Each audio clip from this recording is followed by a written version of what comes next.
तमाम जानकारी और अपडेट्स हमारे साथ साझा करने के लिए इस महत्वपूर्ण खबर से जुड़ी हुई।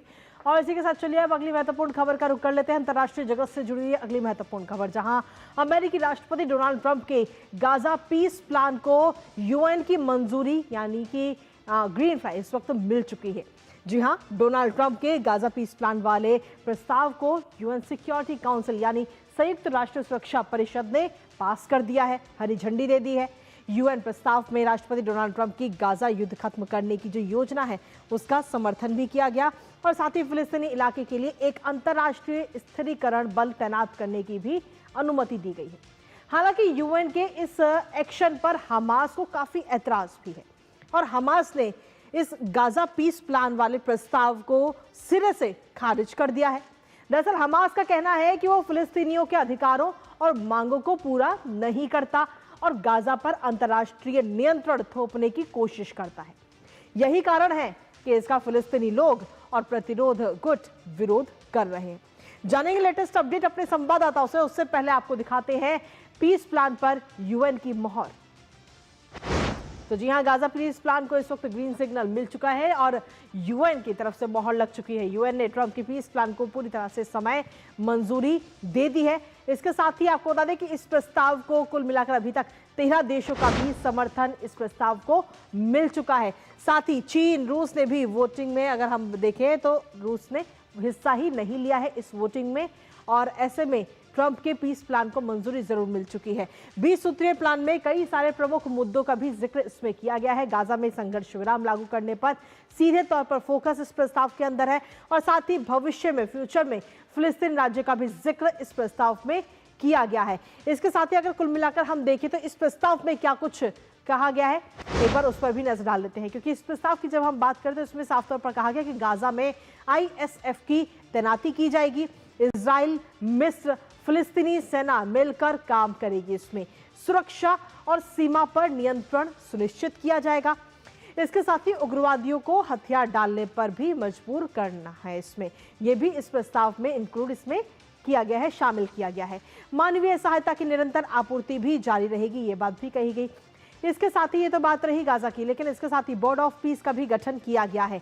बोर्ड ऑफ पीस नाम से एक अंतरिम प्रशासन बनाया जाएगा जो सीधे तौर पर बोर्ड 2027 के अंत तक काम करेगा, जो वहां की चीजें हैं उनको सुलझाने का काम करेगा। और इसमें कहा यह भी जा रहा है कि अमेरिकी राष्ट्रपति डोनाल्ड ट्रंप ही इस बोर्ड के अध्यक्ष भी हो सकते हैं। गाजा में स्थिरता और पुनर्निर्माण पर भी सीधे तौर पर इस प्रस्ताव में फोकस रखा गया है। जो वहां पर नागरिक हैं अभी इस समय, उन नागरिकों की सुरक्षा और पुनर्वास पर भी प्राथमिकता है कि वहां पर जो लोग हैं जिनके घर उजड़ गए हैं, घर बार उजड़ गया है, उन पर भी सीधे तौर पर ध्यान दिया गया है, उनके परिवार पर ध्यान दिया गया है और उनको दोबारा से उस जगह पर बसाने की बात कही जा रही है। लेकिन इसके साथ ही जो बाकी अन्य देश हैं उनकी तरफ से किस तरीके की प्रतिक्रिया अभी तक सामने आई है वो इस समय हम आपको दिखा रहे हैं। सीधे तौर पर इजराइल की तरफ से कहा गया है कि फिलिस्तीनी राज्य की स्थापना का इजराइल इस समय विरोध करता हुआ नजर आ रहा है। तो वहीं हमास कह रहा है कि ट्रंप का पीस प्लान बिल्कुल भी मंजूर नहीं है। लेकिन वहीं इसके साथ ही अमेरिका की अगर हम बात करें तो ऐतिहासिक और सकारात्मक कदम अमेरिका बता रहा है, क्योंकि ये प्रस्ताव खुद अमेरिका की तरफ से ही लाया गया है। हमारे साथ हमारे सहयोगी अखिलेश सुमन इस वक्त जुड़ गए हैं। ताजा अपडेट सीधा उनका रुख करते हैं। अखिलेश, सीधे तौर पर जो पीस प्लान है, गाजा पीस प्लान, इसको लेकर के यूएन यानी कि संयुक्त राष्ट्र की तरफ से तो मंजूरी मिल गई है, 13 देशों ने भी समर्थन कर दिया है, लेकिन हमास वो बिल्कुल भी इसको लेकर मानने को राजी नहीं है। इस प्रस्ताव का लगातार विरोध कर रहा है। अखिलेश, हाँ देखिए, निश्चित तौर पे ये जो पीस प्लान है संयुक्त राष्ट्र सुरक्षा परिषद में, जैसा कि आप जानते हैं कि 5 अस्थायी सदस्य हैं और जिन्हें की वीटो प्राप्त है और 10 अस्थायी सदस्य हैं। तो अमूमन अगर विवाद की स्थिति होती है तो वीटो प्लान वाले जो सदस्य हैं उसे वीटो कर देते हैं और उस प्लान पर फिर चर्चा ही होने की गुंजाइश खत्म हो जाती है। लेकिन जो सबसे महत्वपूर्ण बात है कि उन 5 सदस्यों में से 3 सदस्य तो इस प्रस्ताव के साथ थे। अमेरिका ने यह प्रस्ताव पेश किया था और रूस और चीन जिन्हें वीटो प्राप्त है उन्होंने भाग ही नहीं लिया, मतलब उन्होंने अपने वीटो का उपयोग नहीं किया और वो एब्सटेन कर गए, मतलब उन्होंने वोटिंग में भाग नहीं लिया। उनका ये कहना था कि ये जो पीस प्लान है ये कैसे इंप्लीमेंट होगा इस पर कोई क्लैरिटी नहीं है, लेकिन उन्होंने इसका विरोध नहीं किया। तो निश्चित तौर पे कह सकते हैं कि एक अंतर्राष्ट्रीय सहमति इस पे बन रही है कि जो गजा में जो स्थिति है उस स्थिति से उबरने की जरूरत है, और वो स्थिति से उबरने की जरूरत के साथ साथ इस बार प्लान में यह भी है कि पैलेस्टीन को एक इंडिपेंडेंट स्टेट के रूप में आगे बढ़ना है।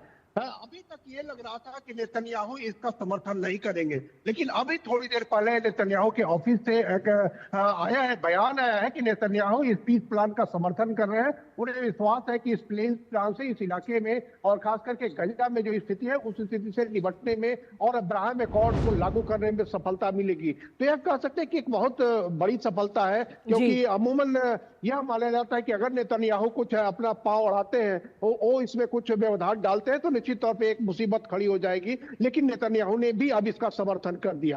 हमास की बात है, निश्चित तौर पे हमास के सामने होने की बहुत सारी चीजें हैं, जैसे कि गजा पर अभी तक जो रूल करता था वो हमास था। हमास के वहाँ सैनिक थे, हमास की वहाँ सुरक्षा थी और हमास का ही वहाँ एक तरीके से कहे कि सरकार थी। तो अब ये पूरा जो पीस प्लान है उसमें है कि हमास को पूरी तरह से डिसआर्म करना है, मतलब उसके पास कोई हथियार न रहे, इस बात की पूरी ताकीद करनी है।